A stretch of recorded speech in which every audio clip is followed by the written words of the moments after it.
गुमला जिले के सदर थाना इलाके के फोरी गांव में एक टूटे हुए कुएं से एक युवती की नग्न अवस्था में सिर कटी लाश चर्चित मामले का पुलिस ने खुलासा कर लिया है। पकड़े गए आरोपी एहसान मिर्दाहा उर्फ बादल के पास से पुलिस ने 3 मोबाइल फोन सहित हत्या में प्रयुक्त हथियार भी बरामद किया है। गौरतलब है कि पिछले मंगलवार को फोरी गांव में कुएं से युवती का नग्न अवस्था में सिर कटी लाश मिली थी, जिसकी पहचान बाद में खूंटी निवासी अर्चना कंडुलना के रूप में की गई थी। इस मामले में अनुसंधान करते हुए पुलिस ने आरोपी बादल को गिरफ्तार कर लिया है। पकड़े गए आरोपी ने बताया कि युवती गलत वीडियो बनाकर ब्लैकमेल कर रही थी। हालांकि अभी पुलिस ने यह खुलासा नहीं किया है कि इसके साथ और कौन लोग शामिल हैं, क्योंकि जिस प्रकार इस घटना को अंजाम दिया गया था वह सिर्फ बादल अकेला अंजाम नहीं दे सकता था। बहरहाल उम्मीद की जानिए कि अन्य आरोपियों को भी पुलिस जल्द सलाखों के पीछे भेज देगी। गुमला से प्रमोद कुमार की रिपोर्ट। दिनांक 5 दिसंबर को जो है एक सूचना मिली थी कि फोरी गांव जो गुमला थाना अंतर्गत पड़ता है, उस गांव में एक जो कुआं है वहां से कुछ अलग टाइप की कुछ स्मेल आ रही थी। उसी के क्रम में जो है पुलिस वहां पहुंची तो उन्होंने देखा कि एक कुएं में जो है एक बॉडी पड़ी हुई है जिसका सर नहीं है। उसको निकाला गया और आसपास जब सर्च किया गया एरिया को तो वहाँ पास में ही लगभग 100 मीटर दूरी पर और एक कुआं था जहाँ से उस बॉडी का हेड बरामद हुआ। तो लगभग आज 9 तारीख है, तो पिछले 4 दिन से लगभग जो है लगातार निरंतर जो है हमारे एसडीपीओ गुमला के नेतृत्व में एक टीम जो थी एसआईटी टीम, वो निरंतर जो है प्रयास कर रही थी इस कांड का उद्भेदन करने का और जो भी इसमें साक्ष्य बरामद कर सकते हैं उसका। तो इसी के इन्वेस्टिगेशन में जो है वहाँ पे जब घटना स्थल से पहले जो बॉडी बरामद हुई वहाँ से एक बैग भी बरामद हुआ था। उसमें जो है जो मृतिका थी उनका आधार कार्ड था, उसके आधार पर उसकी पहचान हुई। उसी के आधार पर उसके परिजनों से संपर्क किया गया और परिजनों से संपर्क करने के बाद उनके आवेदन के आधार पर जो है गुमला थाना कांड संख्या 412/2023 दर्ज किया गया है। इसमें जो है आप देखिएगा बहुत ही तकनीकी तरीके से बहुत साइंटिफिकली इसमें इन्वेस्टिगेशन और डिटेक्शन किया गया है। इसमें एफएसएल की टीम भी यूज हुई है जो कि जिन्होंने एविडेंस पीओ से डे 0 से कलेक्ट किया है।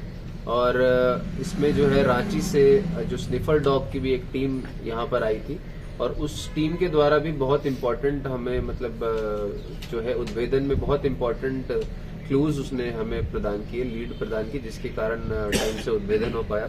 और उद्भेदन के बाद ये पता चला कि जो उसी गांव का एक रहने वाला एहसान मिर्दाहा नाम का एक व्यक्ति है जिसका उर्फ नाम बादल उर्फ छोटू है। इनके पिता का नाम जहीर मिर्दाहा है, फोरी गांव का ही रहने वाला है। इसको उसी पूरी इन्वेस्टिगेशन के क्रम में जब पूरा डिटेक्ट हुआ तो उसको गिरफ्तार किया गया है। उनके द्वारा अपना अपराध भी स्वीकार किया गया है और उनके द्वारा घटना को करने का कारण यह बताया गया है कि जो वो लड़की थी उसे पहले से जानते थे, उनके साथ उनका फ्रेंडशिप थी अच्छी, तो मगर किसी कारणवश वो उनकी फोटो लेकर जो है उनका ऐसा कहना है कि वो फोटो से उनको धमका रही थी। कि अब बैकग्राउंड में क्या रीजन रहा है वो उनके द्वारा नहीं बताया गया, बट उस फोटो के द्वारा उनके द्वारा बताया गया कि वो उनको धमका रही थी कि उसको वायरल कर दूंगी, तुम्हारे उसको भेज दूंगी परिजनों को।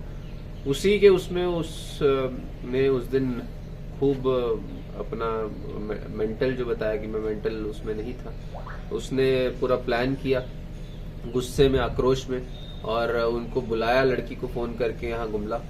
और उसके बाद उनको वहाँ पर उस दिन वहाँ लेके गया फोरी गांव में जहाँ पे घटना स्थल है। और कोइंसिडेंस की बात कहेंगे या उसकी प्लानिंग थी ये बहुत अच्छी कि उस दिन वहाँ पे मेला भी था तो बहुत लोग आए हुए थे, तो किसी को शोर शराबे में संभवतः या तो आवाज नहीं है, ये शक भी नहीं हुआ। और उसी में जो है उसका क्योंकि भरोसा था लड़की को उस पर, तो वहाँ पर जो है उन्होंने उनके साथ उस स्पॉट पे ले जाके और जो उनके पास टांगी जिसको उन्होंने छुपा रखा था उसको निकाल के उससे उनका जो है थ्रोट को स्लिट कर दिया, के गले को काट दिया।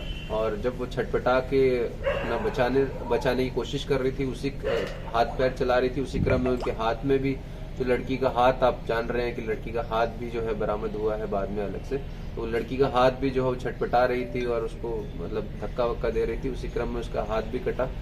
उसके बाद ये पूरा इसको छुपाने के लिए और साक्ष्य को मिटाने के लिए उन्होंने जो है उसको अलग अलग टुकड़ों में जो है अलग अलग जगह फेंका। जैसे कि आप जानते हैं कि उसका जो पूरी बॉडी थी उसको वहाँ सबसे नज़दीक वाले कुएं में फेंक दिया और उसी कुएं में जो है उसका हाथ भी फेंक दिया गया। और जो मुंडी थी, जो बताया जहाँ लौटने के क्रम में जो एक रास्ते में कुआं पड़ा, वहाँ उन्होंने अलग से उसका जो हेड था उसको वहाँ फेंका। और अभी उन्हीं की निशानदेही पे हमने जो है वो टांगी को बरामद किया गया है। जो उन्होंने उस दिन कपड़े पहने थे उसको बरामद किया गया है।